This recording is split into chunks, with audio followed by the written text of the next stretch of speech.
Hello, hello, hello. Yes, we're going to be talking about tier lists for Godforge because let's be honest, epic weapons are going to be probably the bread and butter for most players. These are going to be what I would consider the foundation for most teams because let's be honest with ourselves. Yes, we will get a legendary weapon from Godforge quests. However, it's probably going to be a little bit difficult to get that weapon all the way to max level. Trying to get multiple copies of it and trying to get to the XP required with that Ravenite to level it up is going to be no easy task. So for most players, including myself and many others, I would recommend looking into epic weapons because we're probably going to be able to find some really good epic weapons in the game and honestly farm them a much easier rate and 5-star them. And you're going to be using these probably as a stepping stone weapon until you farmed and leveled up that legendary weapon,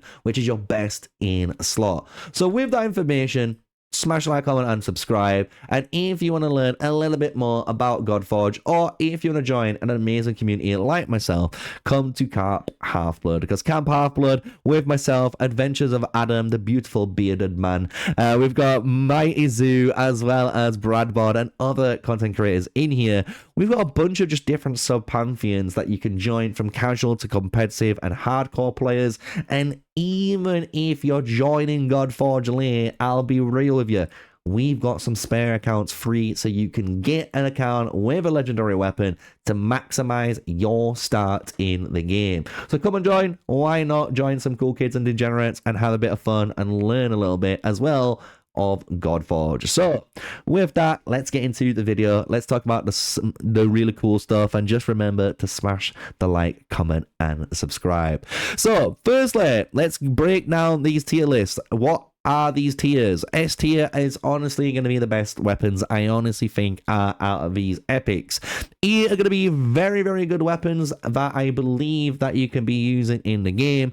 B are actually going to be, if you've not guessed it, mediocre, maybe okay weapons that you've got. C though is going to be niche, and I mean that if you're running a very niche specific style of comp, I think that's where these weapons are going to be. That does not mean the C are bad. You can have an S tier weapon in the C category. The issue is it's for a very specific comp, and you might not have that built, or you might not have that access. So that's why we're having it in C. D is definitely for do not use, or aka the dog shit tier, as I call it in many of my other videos. So I do apologize for the language. So now we kind of are on the same page. Let's see how this plans out.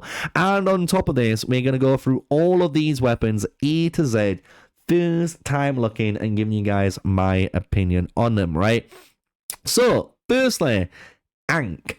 Ankh is increasing the amount of barrier or shield gained by the hero equipped by this weapon, and it starts at 10% and it scales all the way up to a 22% increase of barrier or shield gain on this hero.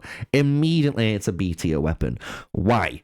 It's pretty simple. It's okay. You can definitely use an Ankh, and maybe if you find second or third Ankhs, you can whack this on and have this on any hero, literally any hero, because most likely you're gonna have a defender or a shielder, and they're gonna get a little bit extra boost. So if you're trying to keep your DPS alive, you can put an Ankh on them. If you need to keep your invoker alive, put an Ankh on them, right? It's going to help that shield do a little bit more extra for you, but it's not going to be game breaking. It's not going to change the way the fight's going to be approached, or really change the way your team interacts with each other. It's just a nice jack of all trades, master of none, barrier increase.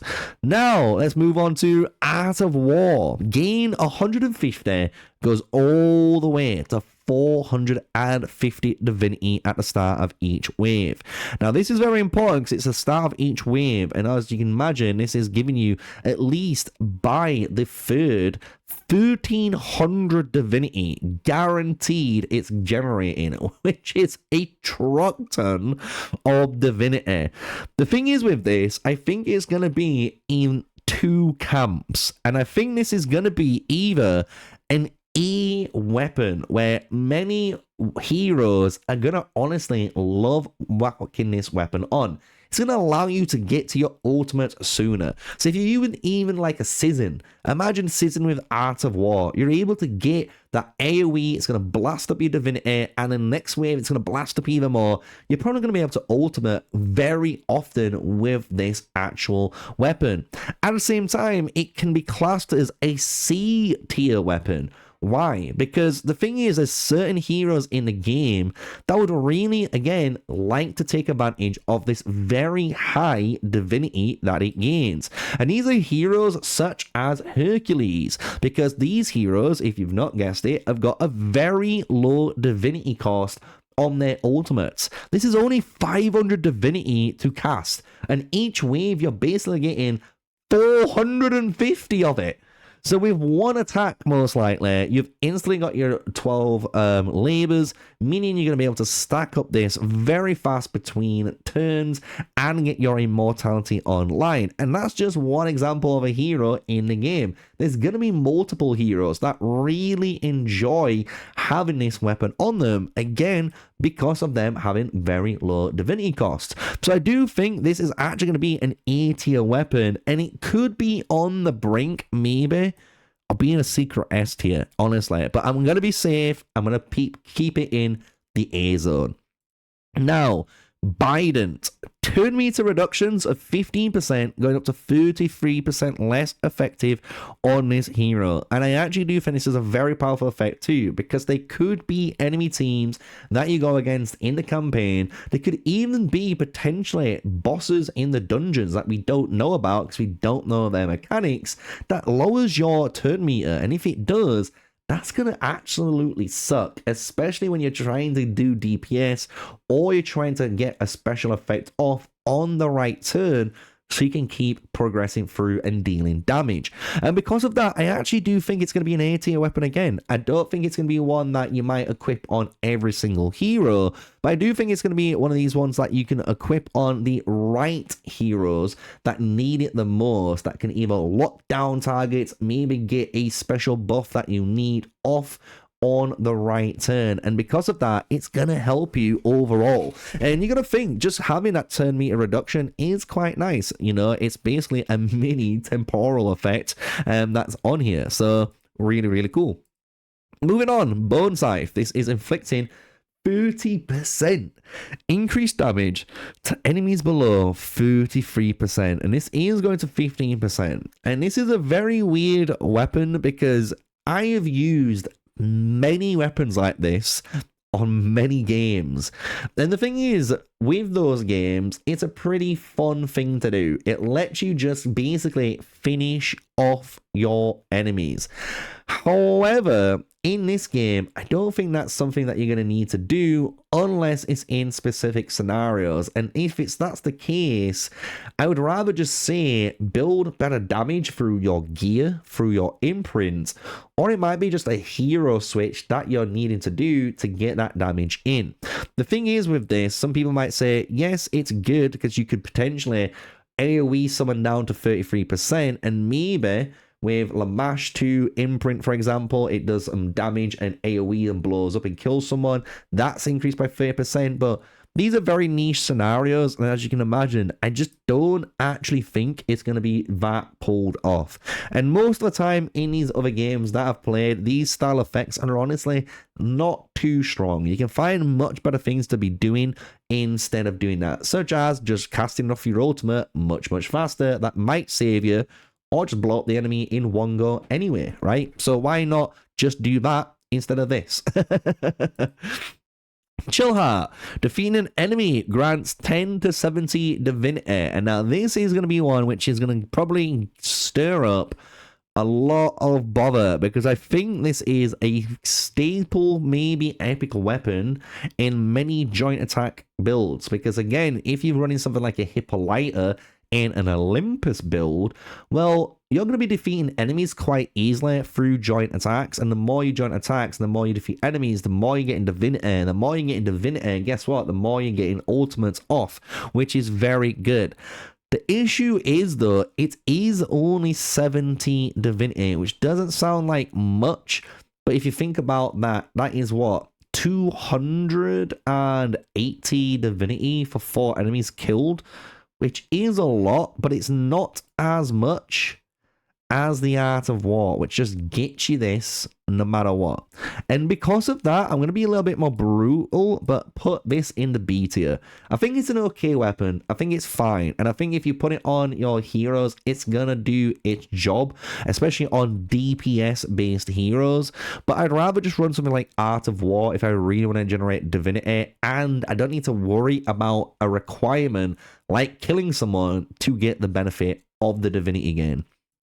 Moving on, currrent gain 20% up to 44% turn meter when this hero is denied by a disabled. So this is again one which sounds really good on paper, and again I'd love to see how this gets played out in game. But my fear with this weapon is the fact that I'm going to get a 44% turn meter when I get frozen, and that means yes, I'm going to boost up into the turn.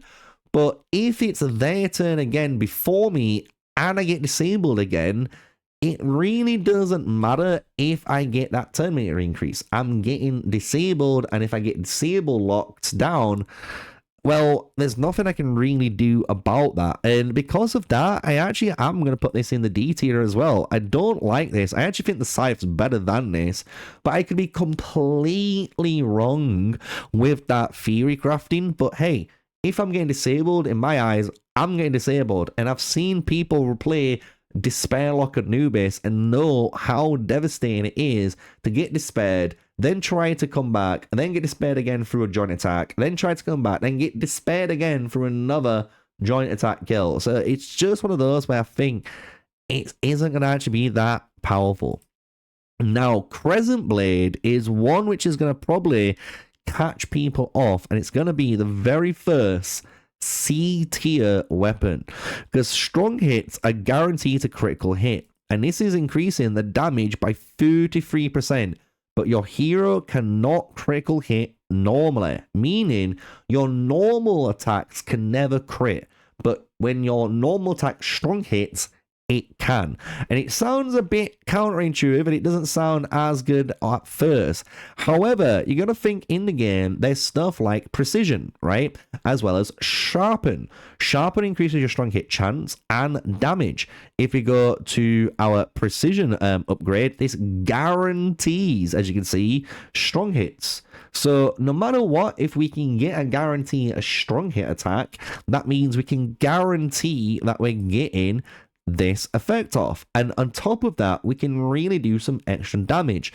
So for strong hit teams, I actually think this might be one of your staple weapons that you might be needing to run on your teams. I can actually see this being used for maybe someone like an Ares as a really funny example of this, right? We can do a nice bit of precision increase through a support, an invoker on our Ares, and then Ares, as you guys know, if we strong hit, we remove all shields and barriers on the targets. If we strong hit as well, we also decrease their initiative. And if we strong hit, we also ignore 20% of the defense. So it kind of showcases how you can build a strong hit team with the precision buff being in 4 of that, and using this weapon here, the Crescent Blade, in order to do so. So because of that, I'm putting it in the C tier. But I think it's an S tier weapon for those builds. So just remember, for this C tier, this is C tier niche teams. Just so you guys know, this is how it works. So you know it's the niche team one, right? Because I need to make that clear, because I think this is actually a very powerful weapon in the right teams. It's just not one of these A or S tier weapons that we haven't seen yet that basically can be used anywhere, and you're getting that immediate effect on it too. Next up, Crook. Attacks have a 20% up to 44% chance to activate a random blaze, bleed stack, or acid. And I absolutely love this. I think this is, again, one of those things that many people are going to start to use later on, because if you have a multi-hitter and your attacks can basically, again, hit the target, and then you have someone like a Vrock Dalak that's multi-hitting with bleed, or an Achilles that's multi-hitting with bleed, and getting multiple stacks up there, and we can activate, potentially, those bleed effects. Now we are really extending the amount of damage that we are dealing through damage over time effects. This also applies to Acid as well as to Blaze, which can allow you to do some nice AoE team kills through the Blaze effect. So I do think Crook is actually a pretty good weapon. I think for many people, if you're running a Ramses, Tuka Moon, if you're running even a Lady Shock build, finding out some sort of weapon like a Crook isn't too shabby, especially if you're wanting to go down the damage over time effects. However, just like before, caught you guys out, it's a C weapon. This is just because, again, I think it's very niche in what you want to do. If you want to do it, it's the best of doing it, which is very, very good. But just like the Crescent Blade, you need to be building for that team. If you're not building for it, this isn't just a good weapon at all, and it just kind of feels a little bit bad. I'll be real with you. Cursed Blade steals 14% divinity when attacking enemies under despair. And again, I'm kind of like this, but again, I really don't. I just think the turn meter steal of 14% isn't enough, especially when you're required to do a despair trigger. Despair is very powerful, and I love despair. As you guys know, we know this is a really good prevention and skip turn through Anubis's kit.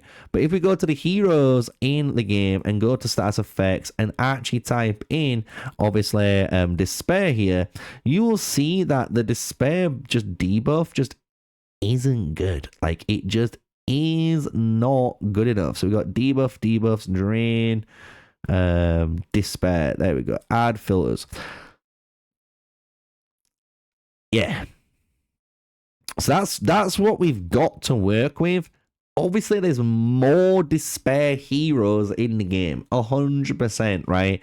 But if these are the heroes that we've got to work with, Anubis and Grendel are the top two, 100%, and maybe Bork here could be an argument for another one that you could do, because you're able to place a despair for 2 turns, which isn't too shabby. But again, it's not the greatest way to get this online. So because of that, I just think there's not enough support for this weapon. It's going to be in the D tier.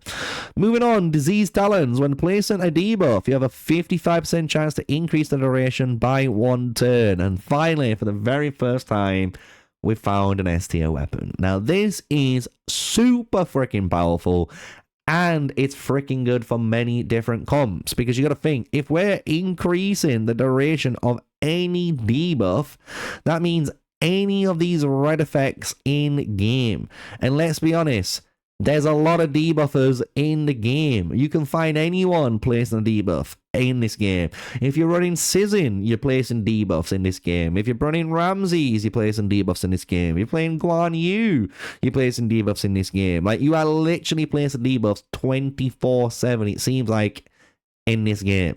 And because of that, this allows you to potentially make them 2 turns, 3 turns, and some scenarios 4-turn debuffs, and that is huge. It allows you to get around for your core cycling, your basic attack cycling, and just let you cycle your skills through a much easier rate. So absolutely has to be in the S tier. If it's not, you guys are absolutely cracking it up right now.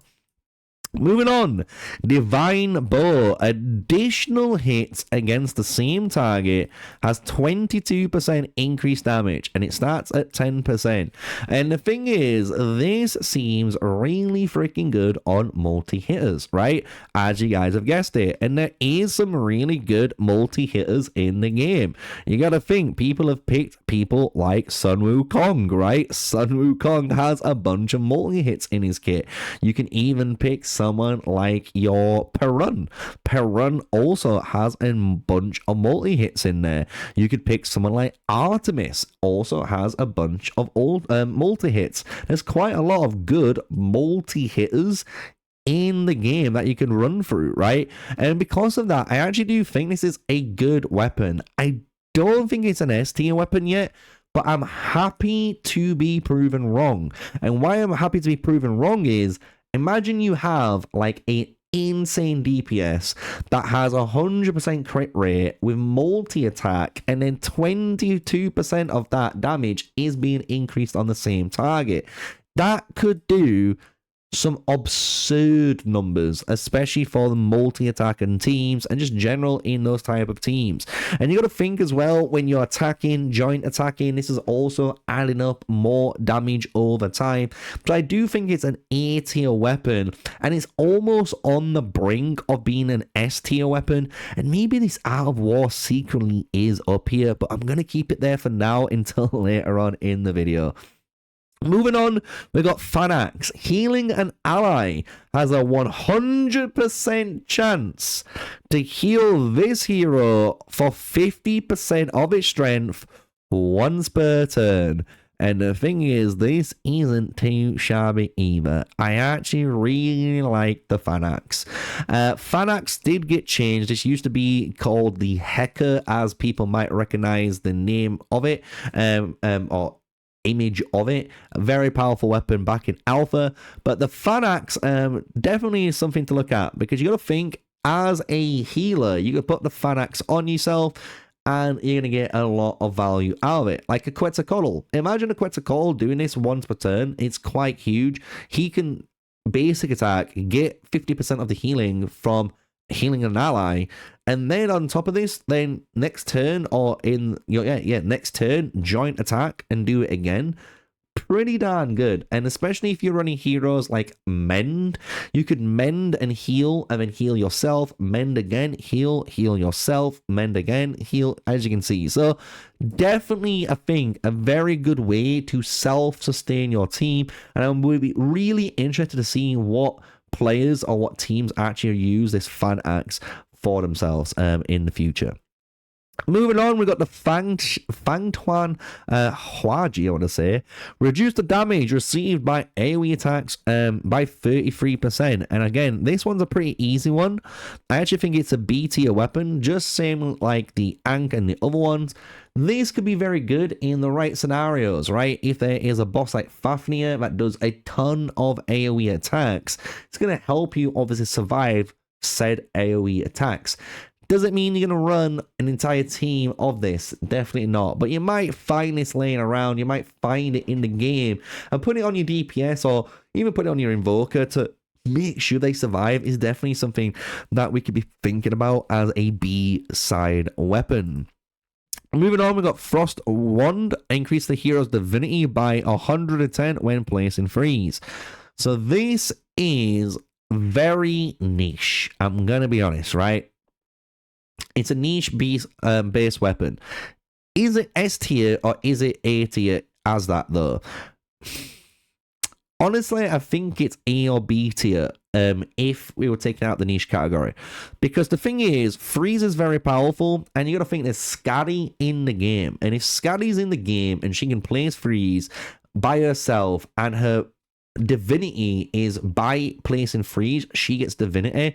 This is basically doubling up on her divinity requirements really easily, right? And this will get you to your ultimate as fast as possible, as you can imagine. I can imagine people like Ymir, if that plays freeze too, would love this on them as well.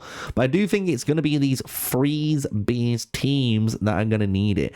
And again, only one of the heroes most likely is going to need the Frost one. So I wouldn't keep an eye on it. I would use it in those niche scenarios, but not one of these B, A, or S tier weapons that you can use instead.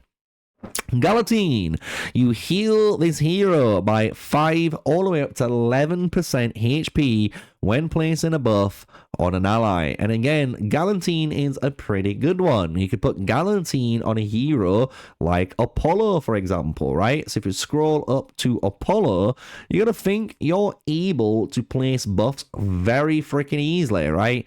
We can place Mend on all allies for 1 turn.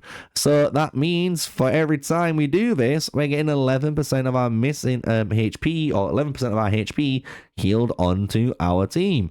Every single time we place this attack up 2, we're also healing ourselves. So as you can see, the fact that you can self-sustain yourself now as a support by doing your job is actually freaking good. The thing is this a lot of HP? I don't know. And the thing is, I think that's going to be the big issue with this weapon. I think it's going to be an A tier weapon, but I don't think because of the numbers, it won't be an S tier, right? If this was something like 15 or 20% of the HP, I think we'd be talking, because that means every 5 buffs that we place, we get to full HP again, which is actually pretty good for our invokers. This is a lot more balanced. This means basically every just under like 9 buffs that we place, we're going to be back up to full HP, which isn't too shabby too, right? But maybe it is in this S tier, but I want to be safe because I think this needs to be a little bit higher for me to be a bit more excited about, like I did for the S tier weapon. Moving on, Golden Bow, and now this is one I can get quite excited about. Gain 22% crit rate and crit attacks. Heal this hero for 5% of the damage inflicted. I freaking love this S tier weapon. 100% down the line. This is one of those epic weapons you can 5-star in the game, and no matter what DPS you have, you can whack it on them, and that's what's so good about it. And what's really good about this is it gives you 22% crit rate, and why that's so important is it means when it comes to your stats in your gear, you don't need to min-max as much. You can just land at that 80% crit rate, and guess what? Golden Bow is going to get you to your 100%. Meaning you can be a lot more greedier on stats, potentially different set bonuses that you're looking for, which is very freaking good. And on top of that, we heal 5% of the damage. It doesn't sound like much, but when you're hitting a truck ton of damage, a truck ton of healing is still going to come out of it. It sounds a bit stupid, but it does. And this will just help, again, heal your DPS up, making your invoker less stressed out on trying to keep them up as a support. So I think this is a very powerful weapon that you're going to be using. And on following that is the holy grail, literally, of invokers. Increase all sources of outgoing healing by 44%. This is exactly what we needed earlier on. If this Ankh said increase the barrier and increase the outgoing barrier and shield of this hero, it'd be huge, because that means you're increasing how good your shield barrier is on your allies, like the Grail is doing with healing. So anytime you put this Grail onto your quets, guess what? Your team is getting 44% more healing on. Love it. Every single time you're mending, 44% a bit more extra, right? It's just that little bit more, but it adds up, and it does keep you in the game as a free epic weapon that you can 5-star and put it on any healing invoker, and you know you're going to be cooking with it, right? Gram. Inflict 44% increased damage to barrier. So I'm going to be fair with this one, because I don't think I actually have the right category for it. So I'm going to put it in the B tier. And the reason why I'm putting it in the B tier is pretty simple. It's a very niche ability, but you might actually gonna need this, right? The fact that you can do 44% increased damage to barriers might be one of those things that you're gonna need against certain enemies, like Shishi. Certain bosses might also place barrier, and even if you're going against a very heavy barrier meta in PvP, Gram's gonna be one of those weapons that crop up and keeps it in check, so people can't go completely out of control. And again, this is going to be one of those weapons that you only would really put on your DPS, right? So if you're putting in a DPS, someone like a Sizzin, someone like a Ramses that can do AoE and acid, this is going to be absolutely huge for them, and it's going to pretty much counter the barrier based teams on there. So it's definitely a B tier weapon, nothing too insane, but definitely not too bad either. Great Axe. Reduce the damage received by 15, 18, 21, up to 33% when this hero is under Stalwart. And the thing is, I know this doesn't sound that great, but the thing is, Stalwart is a fantastic buff in the game, right? This makes your hero immune to disables. So while you're under a Stalwart buff, now you're taking 33% less damage too. And I know it's a requirement, and I know you heard me earlier on talk a little bit about how these requirements are a bit shabby. The thing is, Stalwart is on quite a lot of invokers, and the thing is, it's pretty darn good on a lot of good invokers like an Emotep. And because of that reason, I'm actually going to put it in the A tier. I'm actually going to put it quite high up too. I think it's actually like up here on the ratings. If we go to this, yeah, I'm still happy with all the others at the moment, just to double check where we're at. Maybe we do drop this one down a little bit, but I'm happy to see where things go. But this is definitely one to use, right? Having Stalwart is huge. You can see again, if we go to the hero page of the Raven Pirates website and we just put the status effect here of Stalwart, you'll notice we've got Fujin, but there is other heroes that does play it. We've got our Emotep, so if we reset this and just type in Emotep, you'll see he also places Stalwart on each target, so you can see that is in there. There's also Stalwart, I believe, on someone like Percival in the game. So there's a lot of heroes that either place a Stalwart on themselves, or there's invokers that place Stalwart on enemies, and you need these type of kind of, you know, supports in the game in order to stop the counter or the disable spam of the enemy. And because of that, I actually think it's going to be good keeping, you know, your team under the disable free and take 33% less is quite huge. So I think that's going to be definitely a good weapon in the game. Heshikiri, increase the damage inflicted from the first attack on each wave by 55%. However, additional attacks then do 40% less. Now this is going to be a hot one, because I actually think this is an S tier weapon, but like before in the C category, I think it's like this weapon here, this Crescent Blade, but I think it's better than Crescent Blade. Why I like this is because I think it's going to be used on very specific teams, especially like a Sizzin.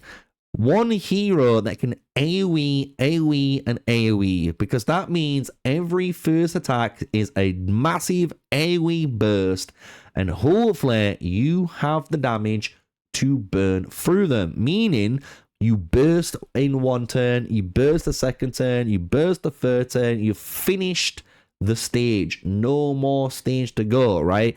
Because the more you are in that wave and the longer you take in that wave, that 40% is gonna absolutely screw you. But I can imagine you've got Heshikiri with 50% increased damage on a Sizzin, and then you kill something or kill the entire wave, for example, and then you get Artemis online, and that's a 25% and this 55% working together now on your Sizzin to just basically do even more damage than before. So I do like this weapon. I actually would put this in the S tier, as I said. However, I think it is very important to know that this is for niche teams, aka your wave team that's going to use Sizzin or maybe Cyclops, as people have been guessing as the bellower of Raid Shadow Legends from what Dirk has been saying in the team. So this is definitely one of those weapons for that style of gameplay. Wave farming is going to be fun with it. That's the best way of putting it, right?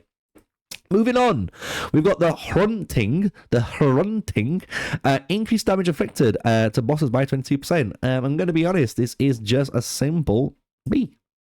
Nothing too crazy.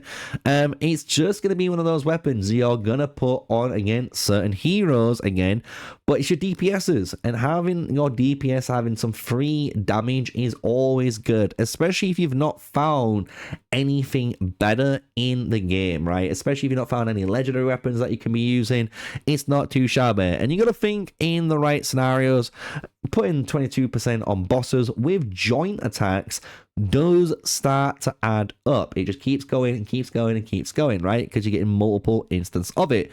But again, it's only in these bosses scenarios, so I just think for the fact that it's kind of limited to that content, it's going to be B tier, but it's still going to be badass, it's still going to be good, it's just not as flexible as the A or S tiers.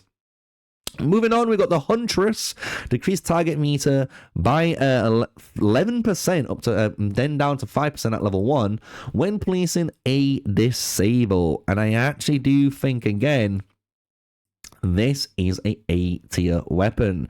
Why I like this is because I do think there is some very powerful people in the game, like Mordred, like Skadi, like Percival, and even that we're going to see like Odin, Loki, and even more, that can place these giant AoE disables. And if they can place these giant AoE disables, you're going to think you're decreasing each of the target's turn meters by 11% each. That is a lot of turn meter decrease that you're doing to their entire team, and you're able to keep repeating this, potentially depending on your team composition. So I think Huntress is actually going to be a really good actual weapon, and one of those that I think many people are going to get caught off guard on, especially in the mid to late game. Hydra Club. When this hero receives a critical hit, increase their resistance by 5%, stacks up to 7 times. So this is a 35% resistance increase. And I think, again, it's a good actual weapon, but nothing too crazy. I think in the right team, or the right hero, shall we say, like a Quetzalcoatl for a really good example, Hydra Club's going to be really good, because anytime your Quetz gets critted, you're going to be upset because he's going to nearly die and you're going to have to heal him back up. But more importantly, he's going to increase his resistance. And as people know, Quetz does scale off his own resistance. So it's a really good way you can work with that hero and having a good example to kind of work with when evaluating this weapon. But again, I just don't think I would want that. I'd rather just have the right gear that can potentially do something very similar instead of my weapon. I think my weapon wants to be a very cool, powerful effect like these A or S tiers, compared to one of these what I would consider generic jack of all trade effects that you could find as a stepping stone. Moving on, Imhulu. Ultimate abilities inflict 33% increased damage, and this is again another A tier one.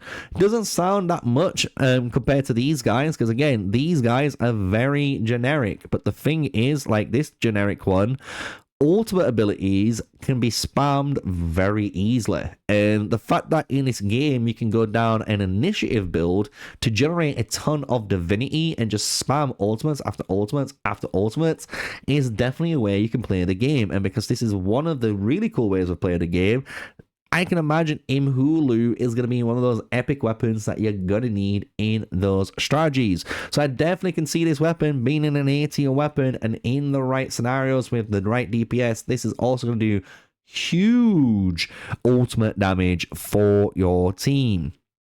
Inanno. Let's say that. Inanno. Divinity reductions are 33% less effective on this hero, and again, very similar to before, I think, with one of these reductions that we've got down here. It's good, but it's not absolutely insane in the game. It's the turn meter one. There we go, Biden. The thing is, I'm more happy on losing. It sounds a bit crazy, but I am a little bit more happy losing my divinity, which is my ultimate, compared to my turn. Because if I lose my turn, or my turn gets stolen because of the turn meter reductions that I have, that means I potentially might not have a chance to counter the enemy, right? And that is huge. Not firing off my ultimate maybe a turn earlier or turn later isn't the end of the world, because I might be able to just get there anyway, right? So it's going to be interesting, but I am actually going to put that in the B tier. I think some people might put it in A, but I actually am going to value the turn meter a bit more than the divinity that we could be basically using as a resource to sacrifice anyway. So that's my kind of reasoning on it. Obviously, divinities are going to be very important for some teams, but I think you're going to be fine on that course. Katana, ignore 10% defense when attacking, vanish against 66% HP. It's literally designed for Mulan. It seems to be designed for Kate Sith as well, the cat in the blue tier. I'm sorry, Simon. I'm not sold on Vanish still. I am just not. And I can't wait to see maybe someone do some craziness with this, but I don't care about it. I really don't. I'm going to be real with you. I think it's just dog shit. It's just... It's sad. And the thing is, this could be really cool and in the right teams. Some people might say you could use it with Anu. Anu's going to do this, but Anu only places Vanish on the lowest HP, and if that's not your DPS, you're going to be screwed. Why do I care? It's, yeah, D tier. Sorry. I'm sorry. It's D tier. Kopesh. Attacks destroy targets maximum HP by 11%, but you cannot destroy more than 50% of the target's maximum HP. I really like this. I don't know if it is as good as I think it's going to be, but I honestly think Kopesh allows a lot of teams and a lot of players the ability to close the gap. So just think, if you were dealing damage and you couldn't do it, potentially a Kopesh will get you there, because if you can destroy 50% of their HP, especially their maximum HP, well, you're only having to deal with 50% of the damage now, right? You don't need to deal the total 100%, which should allow you to cheese potentially some of the content in the game. And because of that, I am on the fence of doing this, but I really want to get people talking, obviously. But I'm going to put it in the S tier, because I honestly think this weapon is going to enable people to complete content they shouldn't be able to complete.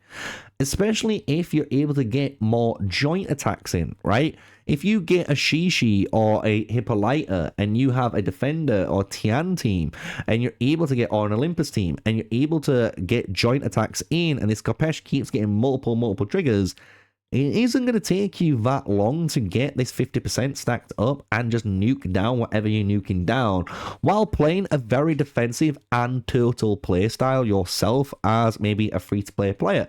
So I think Kopesh could be there. You know what? No, yeah, no. I was going to put it in the A tier, but I can't, man. I'm going to put it in the S tier. Maybe at the end, we'll see if there's any others, and maybe we'll drop it down. But it is one that I think might catch people off guard for that reason. Attacks decrease the target's attack by 2%. This is okay. It stacks up to 14 times. So that is a 28% damage reduction, basically. It's attack reduction on them. It's okay. It's alright. It's a B tier.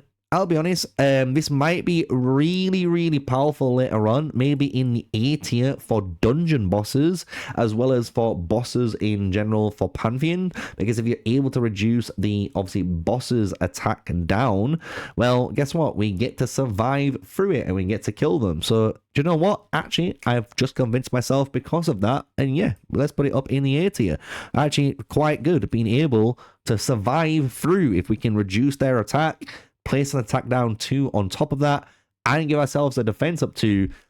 This is going to basically allow us to cheese through, and again, content in the game. Very similar to how Kopesh is doing it, but in a different way. This could also be, oh, do you know what? I'm going to do it like this. A tier Kopesh, S tier Claudette. Because now, the more I'm talking about it, the more I'm looking at this for the very first time, the more I'm thinking, wait a minute, this is actually really good. Reducing the attack by 28% of a dungeon boss and allowing you to go through like long-term fights again is a very good, valuable thing, especially the later the game gets and the bigger the attack stats get and the bigger the numbers generally get in the late game. So this is going to get more and more value the later and later you get. So do you know what?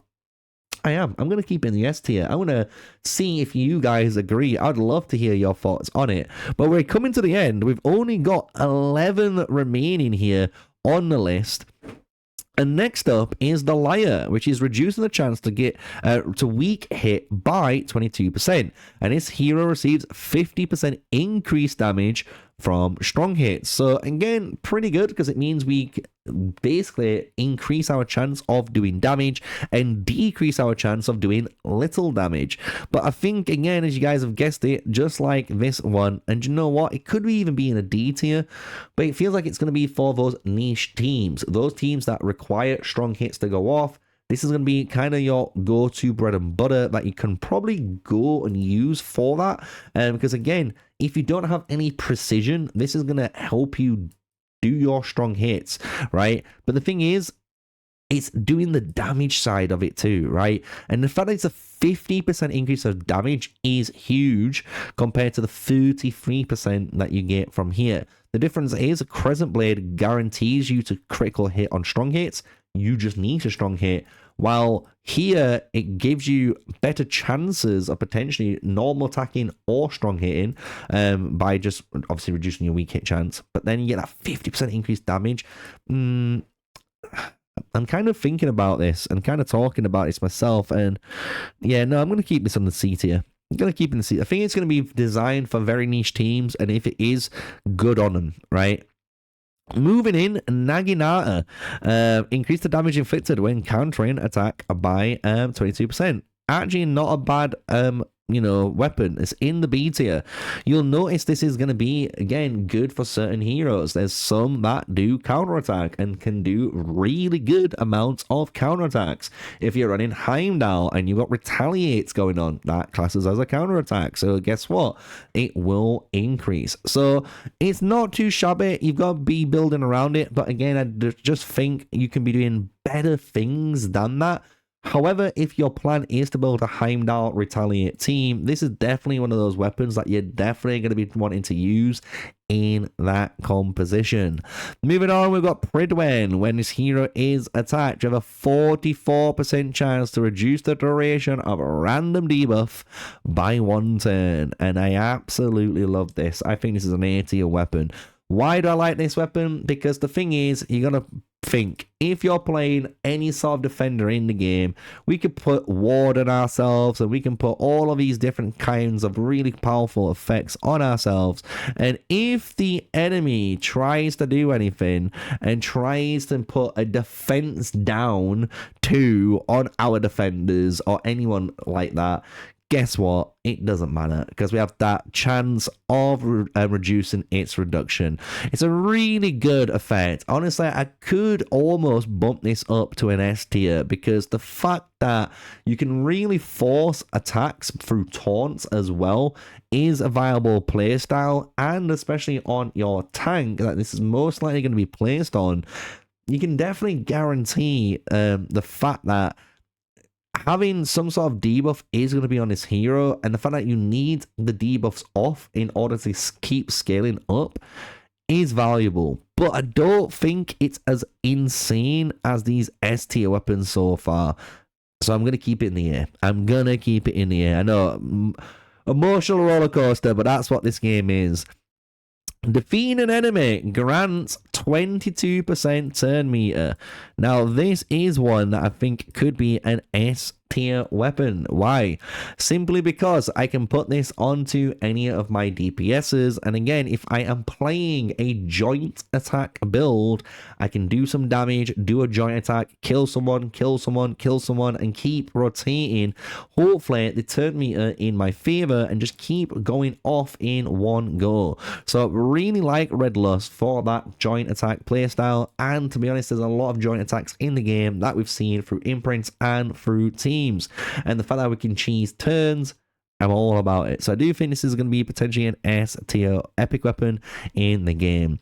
Rogatina, when a buff is stolen, increases hero's turn meter by 22%.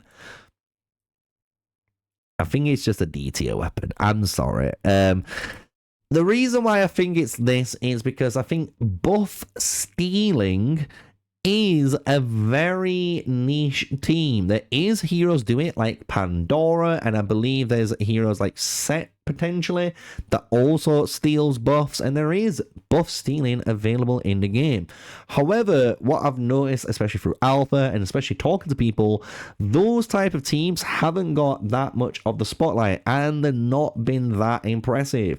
And because they're not impressive, I'm not too fussed about them. If you steal my buffs, good for it. I'm gonna probably just replace those buffs again in a moment, right?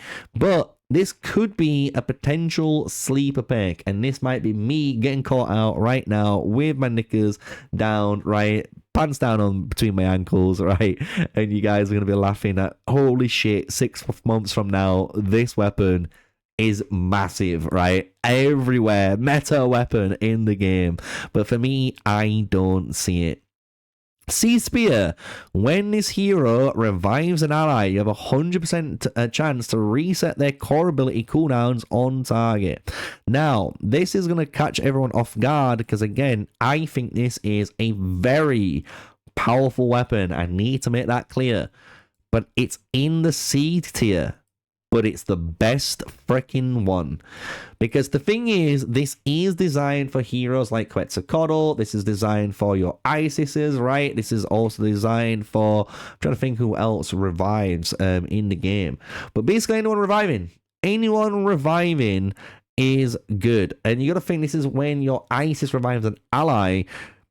You're cheating the game, right? You're literally instantly resetting the cooldown. You could have a potential team setup where you just have your DPS, they come out, they get the kill, you know, they potentially die, you revive them, they use the core ability, they get another kill, they die, then you might be able to get their revive off again, maybe 2 or 3 turns later, depending on what you're doing, and do it again, right? So really frustrating. I think that this could be potentially an absolute game-breaking weapon, but you do need to max it out, right? You need to max it out to get that 100%. Otherwise, you're going to be stuck on that 90%. But look, 90% chance to have that reset on the core ability on there is freaking huge. Absolutely huge. So I do think this is an S tier weapon, but only for the revivers. So that's why it's going to go into the niche teams, because you do need that reviver. If you don't, it doesn't work.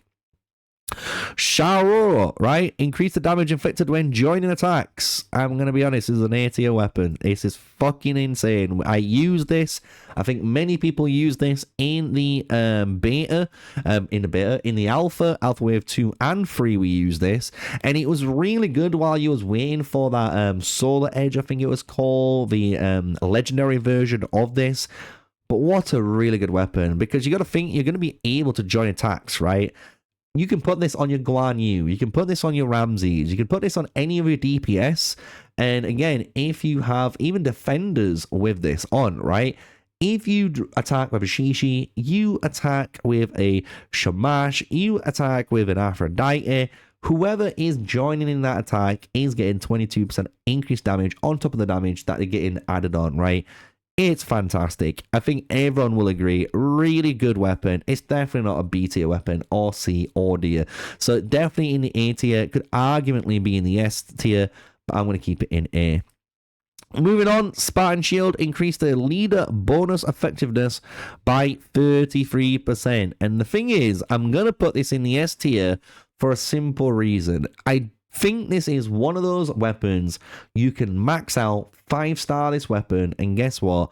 It's going to be used, as you've guessed it, as a leader pusher.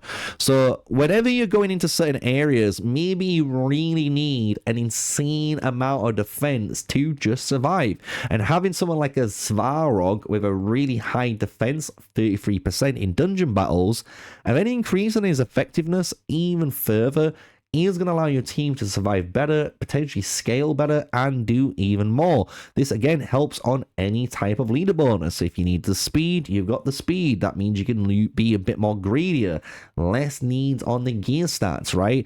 So I actually think Spartan Shield is going to be one of those S tier weapons I'm going to be able to use on anything, because simply that leader bonus is going to be nice. Maybe I'm overvaluing it. Maybe you guys are laughing at my new boss for doing that. But guess what? I am going to stick with it because I think this is going to be one of the kind of go-to strats in the early phase of the game. Tech Pactal. This converts 22% of healing received into increased damage of the next attack. So if you've got a really good life-stealing build, or if you're literally life-stealing yourself, so imagine you've got the imprint from Freya and your critical heals, critical strike heals, where you crit, you do a massive amount of damage, that now converts into 22% increased damage. Hey, we're kind of cooking with fire. However, it's a B tier weapon. And I just think it's just a really good jack of all trades kind of weapon. You can whack this on. You're going to get healed all the time. However, it's not going to be an absurd amount of healing, right? It's not going to be an absurd amount of increased damage. However, I'm happy to be proven wrong. And if anyone can think and maybe find a really broken tech build, let me know, because I would love to try that out, especially when we get into game and see if we can really break the tech pack. So last 4 weapons on the tier list. Hopefully you guys have enjoyed it so far. If you have, smash like, comment, and subscribe. We've got the tech pots, the test, what the hell? The T-pose, the Tepos Topili. The Tepos Topili. There we go. Increase the strong hit chance by 22%. Simple, this one. And you guys have probably guessed it. B tier. Really good if you need strong hit builds. It's going to be in the jack of all trades for strong hit builds. And if you just want to do extra damage, it's not too bad to strong hit as well. But as you've seen, I think there is better strong hit chance weapons, especially the Crescent Blade that's designed to give you crits on those. And let's be real, if you want to kind of strong hit, and especially if you're building a strong hit team, I would be looking for precision based invokers to allow you to guarantee that strong hit and not rely on a 22% chance increase, right? So that is on myself on that. And Tetsubo, place a stun on the target for 1 turn when they lose more than 80% to 50% in an attack, right? So if they lose more than 50% in an attack, place a stun on the target. I don't know if this means if I lose more than 50% of my HP, do they get stunned? Or if I do 50% of their HP, do they get stunned? Because the thing is, either way, it seems pretty good. But I don't know which way it's going to be placed. Place stun on the target for 1 turn when they lose more than 50% in an attack. So I'm assuming that must mean HP. So if they're losing 50% of their HP in a single attack, we get to stun them. And that could be very relevant, but most people, including myself, even though you might say you might lack the damage, I would just go all in and kill the target. I don't think I would care if they were stunned. If they was, yes, I could go and kill someone else or try to lower someone else's HP bar, then let the stun, come off them, and then next rotation, kill them in that cycle. But thinking about it, I'm not too much on the fence on it. So do you know what? It's going to be in a B tier. Again, it's going to be okay, but it's not got, I feel like, the power of A or S tier weapons in my eyes. Thunderhammer, single target chance has a 50% chance to damage all enemies, equal to 11% of the damage inflicted. This is going to be another, I think, B weapon. Super easy to use. It's just going to be a super fun weapon for players to have, allowing them to punch through probably a lot of the early game content, especially if you are using single target hitters. It's going to be something to use instead of a epic, a rare weapon that you've got. But definitely something to keep on the eye of. I think something like the Golden Bow is just better, though, because you're just going to kill the targets in general because of the crit chance, and you're going to self-sustain. But not too bad, right, to have in a little bit of built-in AoE on here. just to give it a little bit of love and a bit of spice. Just think, if you've got the Thunder Hammer equipped, you can unlock the Thunder Hammer and the Lamash 2 imprint on it. And let's just say we attack someone, we kill them. Guess what? We're going to AoE anyone with the Thunder Hammer, and then they're going to explode with the Lamash 2 imprint, and that's going to AoE and kill or deal more damage to the wave 2. So that's a really fun little combo that you can be doing, but it isn't going to make it any better in my eyes. And then we get to the final epic weapon that we've got on this list today, which is Talaco, which strong hits grants a 11% turn meter increase. And I'll be honest, I think this would be good in the right teams, but I think it is going to be, honestly, D. And that's just because after seeing stuff like the Lyre and even looking at the Crescent Blade for strong hits and stuff at the top, I think there's better strong hit weapons that you can be going for, especially if you're going down that type of build, right? So that is, quite surprisingly, the epic tier list completed pretty much bang on an hour. So if you guys have enjoyed it, you know what to do. Smash like, comment, and subscribe. I'd love to hear your thoughts down below on these epic weapons. And just remember, with this, you can be looking out for these in the game, and it's going to be easier to max out a 5-star epic weapon than it is to max out your beginning legendary weapon that you've got from Godforge quests. So until then, you know what to do. Smash like, comment, and subscribe. If you want to join the Pantheon, come and join Camp Halfblood. The link will be in the description down below. But until then, you know what we say here, guys. Stay safe, stay sneaky. Peace out.